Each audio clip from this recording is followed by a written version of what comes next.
Permítame, Ana, porque es que tenemos que saludar a Elías Said Jung. Él es el investigador principal sobre inclusión socioeducativa e intercultural, sociedad y medios de la Universidad Internacional de La Rioja. Y está hablando de un tema que es totalmente contemporáneo. La manera en que el odio coordinado en las redes sociales se está convirtiendo en un cáncer para la democracia. Profesor Elías, buenos días, bienvenido a la W. Hola, buenos días. Profesor, esta situación que usted ha estado indagando, investigando de manera académica junto a sus colegas de la universidad, ¿permiten ya afirmar que las redes sociales envenenan la discusión política y sobre todo envenenan a la democracia? A ver, antes que todo, muchísimas gracias por este espacio. Inicialmente el proyecto Hey Media, realizado por la Universidad Internacional de La Rioja. A ver, más que decir que las redes sociales envenenan, la forma como se ha venido utilizando actualmente las redes sociales dan unas condiciones idóneas para la diseminación de expresiones como las que estamos considerando aquí, expresiones de odio. Profesor, ¿eso es porque las redes sociales le dan mayor visibilidad a los discursos negativos? ¿Las redes sociales a través de sus algoritmos identifican que eso tiene más impacto que un discurso positivo o que un discurso que busca el diálogo y la conversación? Y a ver, hay varios factores. En primer lugar, como tú bien señalas, Juan, el tema de los algoritmos. Obviamente son espacios de comunicación que se mueven sobre la base de dinamizar o promover la interacción entre sus usuarios, en primer lugar. Y en segundo término, a ver, son escenarios de comunicación digital que tienen unas características muy particulares. La emotividad es uno de los factores que moviliza la comunicación en las redes sociales. La homofilia, por ejemplo, y fenómenos como el efecto campana o el efecto burbuja hace que nosotros como usuarios hagamos uso de estos espacios para realimentar o reafirmar nuestras creencias, percepciones, posicionamientos ideológicos, entre otras cosas. No para discutir sobre la base de unas reglas democráticas, ni mucho menos para promover una cultura democrática. Sí. Profesor, de los millones de datos que analizaron, ¿cuáles fueron las conclusiones que más le asustaron del informe? A ver, hay varios datos, me quedo con uno en especial. La presencia de un alto porcentaje de odio de baja intensidad.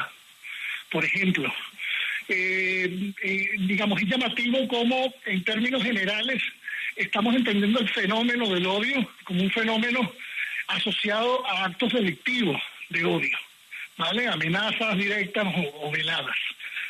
Pero también es cierto que hay buena parte de los comentarios de odio suelen ser comentarios incívicos, malintencionados, que al final lo que hacen es minar la cultura democrática, favorecer prejuicios, estereotipos y favorecer un marco de hostilidad que finalmente es la antecesora de la violencia a nivel social.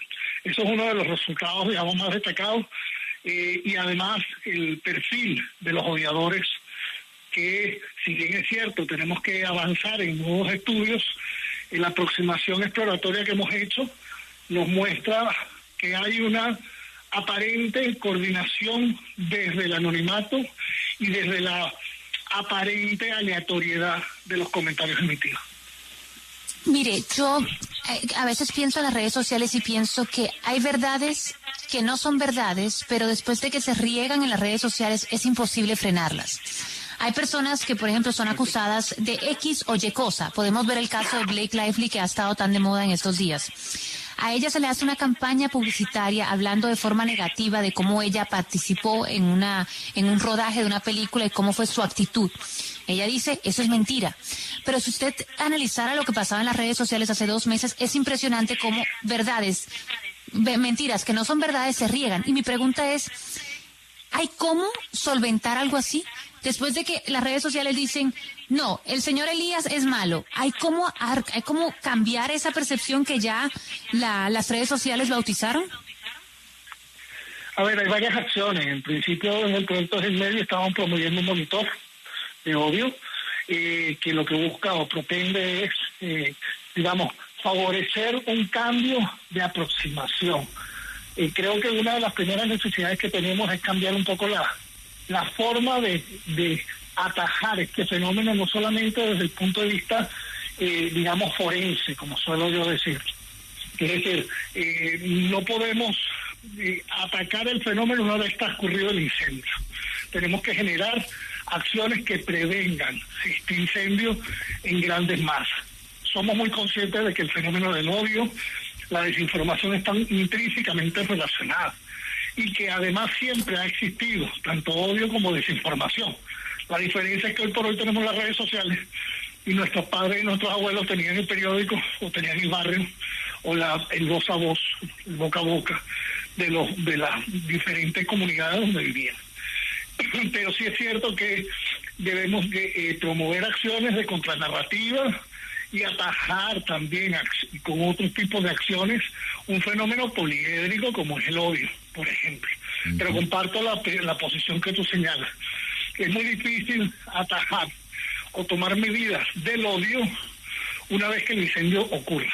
A mí la preocupación que tenemos del proyecto Gilmedia es crear una masa crítica que reflexione sobre el tema y que obviamente busque o haga uso de los datos para poder estimar tendencias, identificar estrategias, establecer los perfiles ontológicos de quienes diseminan el odio, cómo diseminan el odio. Si yo tengo ese tipo de información, que es lo que queremos nosotros avanzar en próximos proyectos, yo pudiera estar en disposición de crear estrategias de TTP, que son estrategias tácticas y defensa y ataque contra ese tipo de expresiones.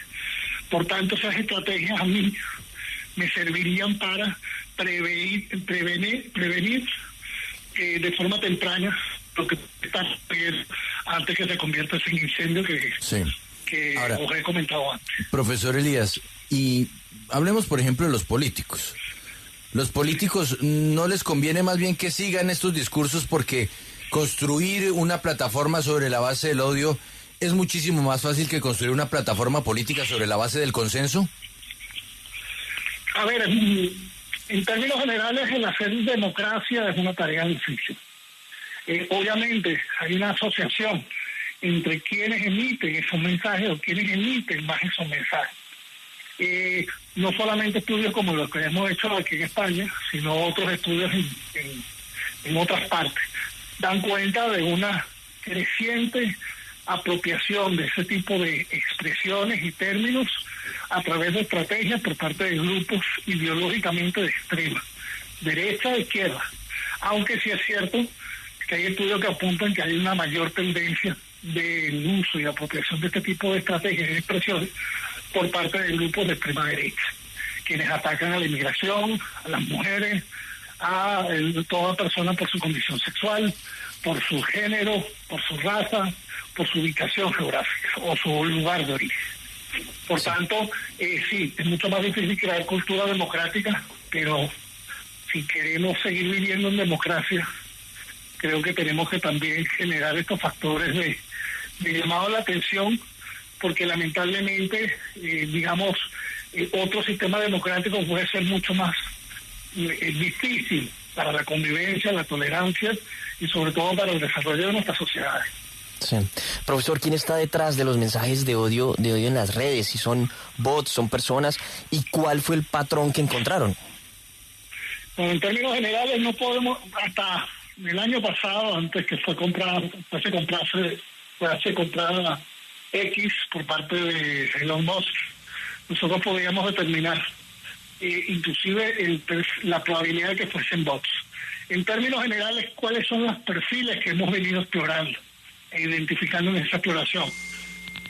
Usuarios nano o microinfluencers, es decir, usuarios con pocos seguidores y poca gente siguiendo, que suelen tener patrones de escritura similares según soporte, bien sea el que odia en Twitter o en X, no odia en Facebook. Son usuarios que se especializan en el soporte, ¿vale? O en los mismos medios digitales. Y además de eso, son usuarios que aplican estrategias como el astroturfing. Es decir, hay usuarios que son alfa, que emiten los mensajes iniciales, y otros que inundan la red con mensajes de apoyo a esos mensajes iniciales. Esos son algunos de los rasgos que hemos venido determinando.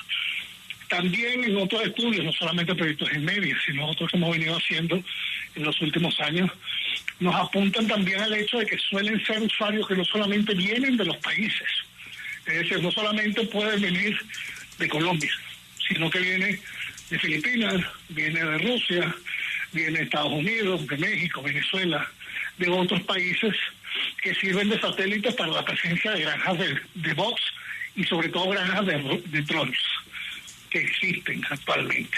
Por tanto, no pudiéramos decir actualmente que el 100% son bots, sino que hay un porcentaje también, a mi modo de ver y con los resultados que tenemos, de que son personas orgánicas que están siendo pagadas para diseminar el odio y aplicar diferentes estrategias de ocultamiento para tales fines.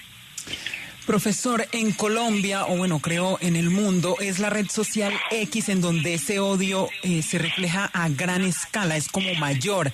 En ese orden de ideas, ¿qué tan responsable es la casa matriz, por ejemplo, Meta, X, de este tipo de odio que se propaga? A ver, todas las plataformas son, ellos deben ser garantes del cumplimiento de las políticas que le establecen los marcos regulatorios en cada uno de los países y regiones. En el caso europeo, ellos tienen que seguir la normativa europea. El problema no solamente es ese, es que obviamente, hay unas diferencias en la forma de aplicar esas políticas que obviamente afectan en la detección de este mecanismo de odio. Por ejemplo, una de las cosas que nosotros veíamos con dificultad en el proyecto de Inmedia era intentar estudiar el fenómeno desde el concepto de el español en general. Somos muy conscientes de las diferencias y de la riqueza del español en Colombia, en Venezuela y demás países. Por tanto, la responsabilidad es un marco de responsabilidad que deberían tener estas plataformas, pero no podemos dejar de lado de que no dejan de ser empresas. Y a ellos les interesa también que haya dinamización de los mensajes. O sea, entre un mensaje emotivo que tienda al miedo, a la ira, a sacarnos, digamos, lo más visceral de nuestro ser, y un mensaje neutro, escéptico, ¿cuál es el que moviliza? Termina movilizando más el emotivo. Y por tanto, no hay que dejar de lado que ellos siguen siendo empresas.